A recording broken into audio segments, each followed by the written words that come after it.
Friends, welcome to mummy's kitchen. ഇന്നത്തെ നമ്മുടെ recipe ഒരു അടിപൊളിയായിട്ടുള്ള കസ്റ്റർഡ് ആപ്പിൾ പുഡിംഗ് റെസിപ്പിയാണ്. പാർട്ടിയിലൊക്കെ ഉണ്ടാക്കാൻ പറ്റുന്ന നല്ല ടേസ്റ്റി ആയിട്ടുള്ള പുഡിംഗാണിത്. അപ്പോൾ നമുക്ക് നേരെ വീഡിയോയിലോട്ട് പോകാം. ഇതിനു വേണ്ടി ഞാനിവിടെ 2 സീതാപ്പഴമാണ് എടുത്തിട്ടുള്ളത്. പിന്നെ ഇതിൻ്റെ സീഡൊക്കെ മാറ്റി ഫ്രഷ് മാത്രമാക്കി എടുക്കണം.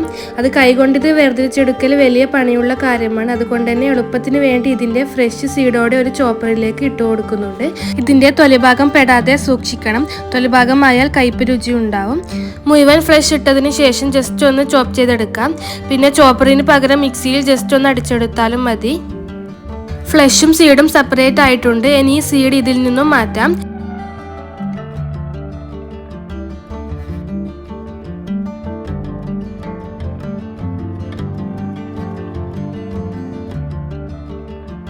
ഇതുപോലെ ഫ്ലഷ് മാത്രമാക്കി എടുക്കാം.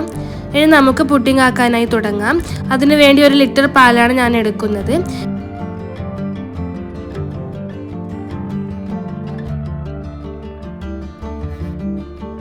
ഈ പാലിലേക്ക് ഫ്രഷ് ക്രീം ഒഴിച്ചു കൊടുക്കാം.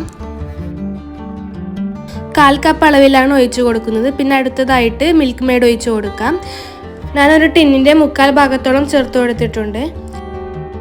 ഒന്ന് ഫുള്ളായി ചേർത്താലും ടേസ്റ്റ് കൂടുകയുള്ളൂ. ഇനി ഇതിലേക്ക് സീതാപ്പഴം ഫ്ലഷ് ഇട്ട് കൊടുക്കാം.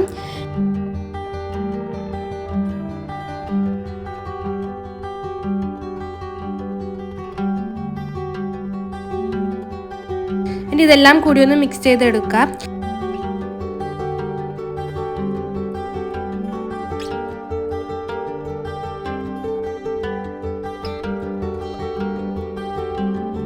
മിക്സ് ചെയ്ത ശേഷം ഫ്ലെയിം ഓൺ ചെയ്യാം.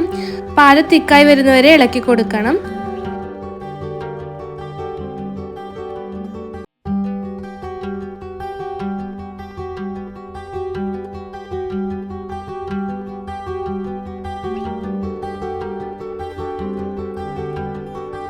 മധുരം ചെക്ക് ചെയ്ത് ആവശ്യത്തിന് പഞ്ചസാര ഇട്ട് കൊടുക്കാം.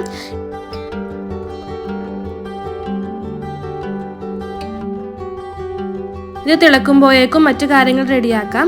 ഞാൻ ഇതിൽ ചൈന ഗ്രാസിന് പകരം ജലാറ്റിനാണ് യൂസ് ആക്കുന്നത്. പിന്നെ നിങ്ങൾക്ക് ഇഷ്ടമുള്ളത് യൂസ് ചെയ്യാം.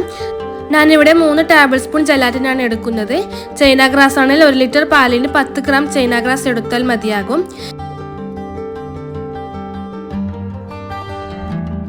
ജലാറ്റിനിലേക്ക് അല്പം വെള്ളം ഒഴിച്ചു കൊടുക്കാം. എന്നിട്ട് നന്നായി മിക്സ് ചെയ്ത് ഒരു 10 മിനിറ്റ് മാറ്റി വെക്കാം.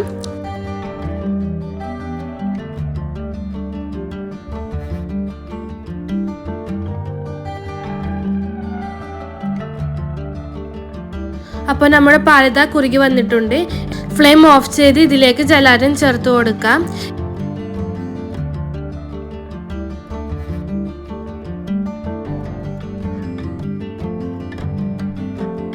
ഇതൊന്ന് ഇളക്കി യോജിപ്പിച്ചെടുക്കാം.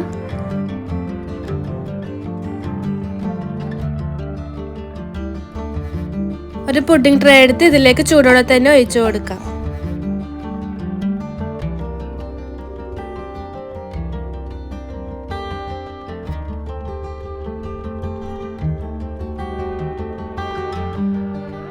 ചെറുതായി ചൂടാറിയതിന് ശേഷം 3-4 മണിക്കൂർ ഫ്രിഡ്ജിൽ വെക്കണം.